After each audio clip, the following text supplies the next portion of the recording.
যে হাম নামের একজন জিন ছিল, একদিন আমার দয়াল নবীর কাছে আসছে। সুবহানাল্লাহ। আয়েশা আমার দয়াল নবীকে বলতেছেন, আসসালামু আলাইকা ইয়া রাসূলুল্লাহ সাল্লাল্লাহু আলাইহি ওয়াসাল্লাম, ইয়া রাসূলুল্লাহ আমার সালাম গ্রহণ করুন। আল্লাহর হাবিব বলেন, ওয়া আলাইকা আসসালাম ওয়া রাহমা। বলতেছে, আনা হাম ইবনে হিম ইবনে লাকিস ইবনে ইবলিস। আমি হাম, যার বাবার নাম হিম, যার বাবার নাম লাকিস, যার বাবার নাম ইবলিস।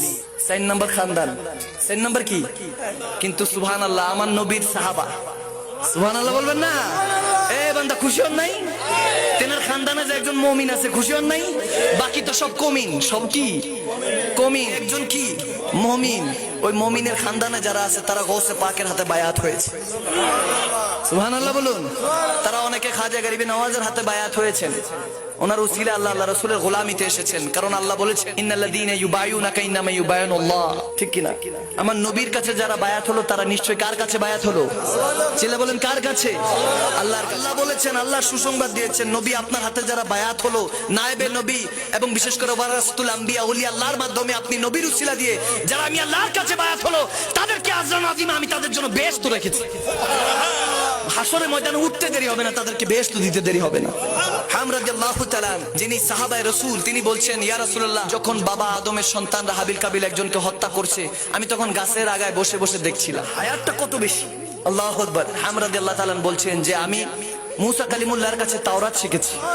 আমি মুসলমান হয়েছি যখন আপনি নবীর কথা শুনেছি যে নবীজি একজন আসবেন, আখিরুজ জামান নবী, যেনাকে না সৃষ্টি করলে আল্লাহ কিছু সৃষ্টি করতেন না। আমি নবীর আপনার প্রেমে পড়ে আমি মুসা কালিমুল্লাহর কাছে বায়াত গ্রহণ করেছি।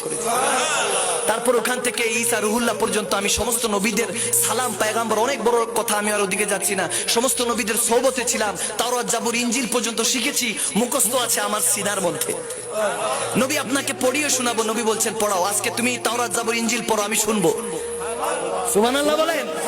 103 খানা কিতাব ওই হাম রাদিয়াল্লাহু তাআলা আনহুর অন্তরের মধ্যে মুখস্থ ছিল। আসমানি কিতাব যেগুলো এখন বান্দা বিকৃত করে ফেলেছে, ঠিক কিনা? তাওরাত, জাবুর, ইনজিল এগুলো কি ঠিক আছে এখন?